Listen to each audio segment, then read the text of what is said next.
तो भलसवा और गाजीपुर की लैंडफिल साइट को लेकर कब कूड़ा जो है वो कम होगा, क्योंकि इसको लेकर बहुत सवाल उठ रहे हैं कि भलसवा और गाजीपुर लैंडफिल को लेकर कब कूड़ा कम होगा, कब कूड़े के पहाड़ हटाकर भलसवा पर्यटन स्थल बनेगा।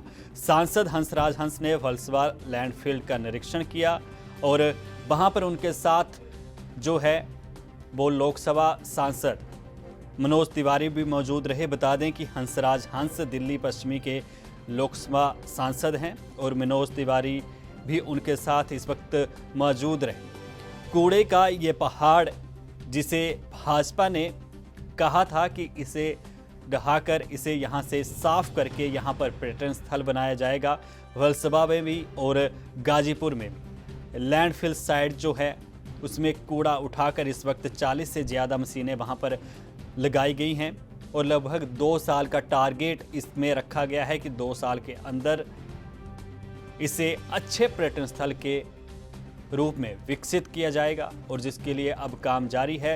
2 सांसद दिल्ली के यहाँ पर पहुँचे जिन्होंने इसका निरीक्षण किया और अधिकारियों से बातचीत करके हर एक चीज़ का जायजा भी लिया, क्योंकि यहाँ के स्थानीय लोगों को इस पहाड़ से काफ़ी परेशानी होती है। यहाँ पर जो जनजीवन है वो कई गंभीर बीमारियों की चपेट में आने का भी कारण बनता है।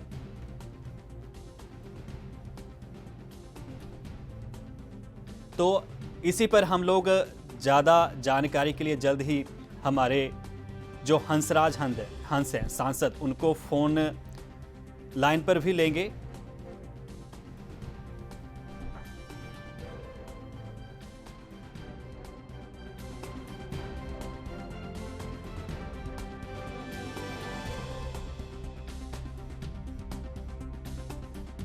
लैंडफिल साइट में कूड़ा कब कम होगा, ये बहुत बड़ा सवाल है और सरकार जो भाजपा के सांसद हैं वो इस पर काम कर रहे हैं, क्योंकि दिल्ली सरकार पर भाजपा के सांसदों ने आरोप लगाया है कि उन्होंने कुछ नहीं किया, चाहे वो कांग्रेस की सरकार रही हो या आम आदमी पार्टी की सरकार हो। लेकिन अब भाजपा के सांसद इस मसले को गंभीरता से उठा रहे हैं और 2 साल का इन्होंने टारगेट फिक्स किया है। लोकसभा चुनाव के दौरान ये बात कही थी कि भलसवा और गाजीपुर लैंडफिल साइट से कूड़ा कम किया जाएगा।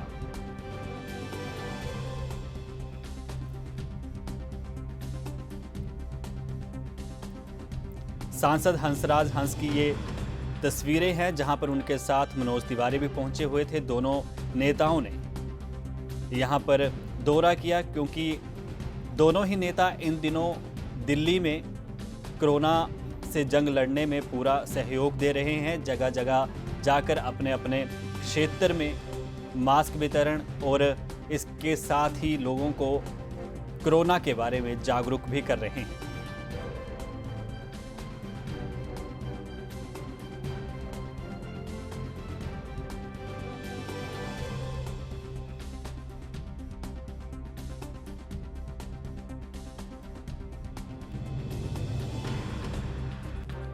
तो भलसवा और गाजीपुर लैंडफिल साइट से कूड़ा कम होगा, क्योंकि जनता यहाँ की काफ़ी अरसे से परेशान है, सालों हो गए हैं और ये पहाड़ जो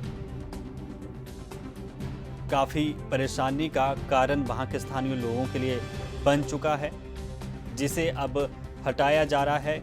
नई डंपिंग जगह बनाई जा रही है ताकि लोगों को या दिल्ली वासियों को कोई परेशानी ना हो, क्योंकि गर्मी के दिनों में या बरसात के दिनों में जब यहाँ से कचरा बहता है या जिस तरीके से यहाँ से हवा गुजरती है तो उसमें भी कई तरह के कीटाणु होते हैं और कूड़ा निस्तारण षड्यंत्र का निरीक्षण कर जायजा दोनों नेताओं ने लिया है।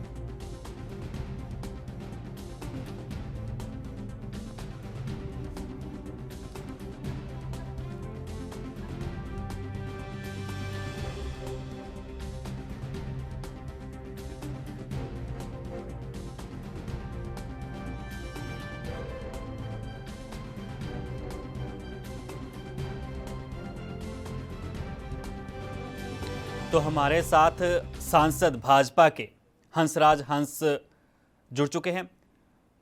हंस साहब, बहुत बहुत स्वागत है एनबी न्यूज़ पर।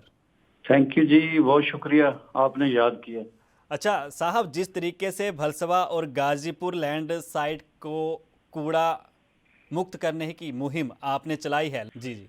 तो पहले तो 4 मशीनें थी, जी अब 14 हो गई है। जी तो वो बदनुमा दाग है दिल्ली पे, जी दिल्ली कैपिटल है। जी तो उसका भलसवा झील का, और वो जो जैसे पहाड़गंज होता ना, हाँ जी हाँ वो जी लगता पहाड़गंज जी इतना बुरा लग रहा है, उससे बीमारियां भी फैलती हैं। जी तो हमारी कोशिश है कि जल्दी से जल्दी जी उसको सारा प्रोसेस में चले गया है, जी काम कंप्लीट हो। जी अभी इनकमिंग तो बंद करवा रहे हैं, आउटगोइंग ही रहेगी। जी तो एक दिन आएगा कि वहाँ बहुत अच्छा प्लांटेशन करवा के जी साफ सुथरा पहले मिट्टी को शुद्ध करेंगे, जी करके फिर कोशिश है कि वहाँ कोई रेस्टोरेंट वगैरह भी बनाया जाए ऊपर, जी रिवॉल्विंग टाइप, जी ताकि पता चले जिस जिस सबसे जो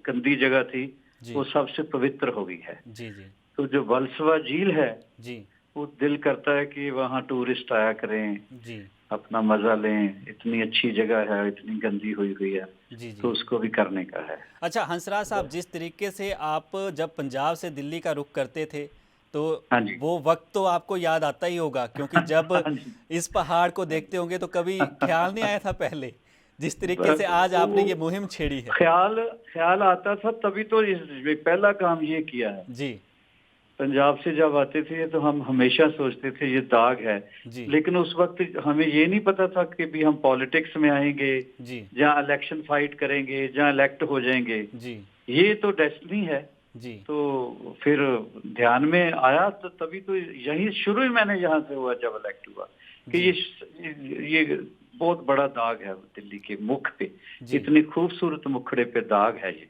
जी। तो जी। जिस तरीके से हंसराज साहब आप इस मुहिम को छेड़े हुए हैं, साथ के साथ आप कोरोना को लेकर भी लोगों को जागरूक कर रहे हैं, तो हाँ जी। कोरोना मुक्त के लिए और कोरोना महामारी से लड़ने के लिए मैंने काफ़ी आपकी खबरें भी देखी कि आप जनता के बीच जाकर मास्क भी आपने हाँ जी। वितरित किए और हाँ लोगों को जी। जागरूक भी किया। तो जनता को हाँ क्या जी। कहेंगे, कैसे वो बचे कोरोना महामारी से? जनता को मैं यही कहूंगा कि जिसने पैदा किया वो रोटी तो देता ही है, जी लेकिन जब संकट आ जाए तो ये सिर्फ भारत में ही शायद है जी कि समाज अपने आप एक दूसरे की सेवा खिदमत करने लगता है। जी क्योंकि लोगों ने इतना इज्जत मान दिया, तो मेरा फर्ज है, कोई एहसान नहीं है। जी पहले खाना भोजन जी 3 महीने कंटिन्यूस, सुबह और शाम। जी तो फिर उसका भी बहाना यही था कि खाने के बहाने आप लोगों में रहोगे तो लोगों को हौसला रहेगा। जी खास तौर पे ये जो कोविड-19 है ना, जी इसमें हौसला जो हार गया बंदा, जी जिसने ये छोड़ दिया, कॉन्फिडेंस लूज कर गया, वो उसका ज्यादा नुकसान होता है। जी तो अभी मैं लोग तो वैसे तो मेरे जो वेल विशर हैं, जी घर वाले, दोस्त मित्र कहते हैं कि अवॉइड करो। जी मुझे नहीं ठीक लगता ये कि संकट में हो मेरे लोग जी और मैं भाग जाऊं, जहाँ घर में ही बैठा रहूं। जी जी तो मैं फिर निकल जाता हूँ सुबह से शाम तक। जी मैं कोशिश करता हूँ कि मास्क बांटे जाएं, काढ़ा दिया जाए, जी ग्लव्स दिए जाएं, सैनिटाइजर दिया जाए, ऐसा कुछ ना कुछ करते रहना चाहिए। जी जी उस बात उसको फिर मैं रिपीट कर दूं कि ये चीजें खुद लोग ले सकते हैं, जी लेकिन इस बहाने जो हौसला मिलता है ना उनको, जी वो उनके मैं चेहरे देखता हूँ, वो मुझे खुशी होती है। जी क्योंकि हम बताते हैं कि कोरोना से डरो ना, जी लड़ो। जी तो ये शुक्र है प्रधानमंत्री जी हमारे, पूरी दुनिया में जो बड़े लीडर बन के साबित हुए, प्रिय प्रधानमंत्री जी, जी उन्होंने सबसे पहले भारत के लोगों को अवेयर किया, जी लॉकडाउन अनाउंस किया। उस वजह से काफी बचा था, लेकिन बाद में ये जो स्टेट गवर्नमेंट्स हैं, सरकारें हैं, जी उन्होंने थोड़ा ज्यादा ओवर ढील दे दी। जी उससे दिल्ली फंस गई थी, बहुत बुरी हालत में थी। जी फिर हंसराज जी, तो जिस तरीके से हमारी अब राजस्थान की राजनीति गरमाई हुई है, भाजपा पर गंभीर आरोप लग रहे हैं, तो उस पर क्या कहेंगे आप? लगता है तकनीकी वजह से हमारा संपर्क नहीं हो पा रहा है हंसराज हंस जी से। चलो अभी हम संपर्क करने की कोशिश कर रहे हैं उनसे, लेकिन संपर्क हो नहीं पा रहा है। तो हंसराज हंस ने अपने विचार रखे जो उनकी तरफ से लैंडफिल साइट को जो कूड़ा मुक्त करने की मुहिम शुरू की गई है और उसके साथ जो महामारी से वो लड़ रहे हैं। देश दुनिया की खबरों के लिए ANB न्यूज को सब्सक्राइब करें और बेल आइकन दबाएं।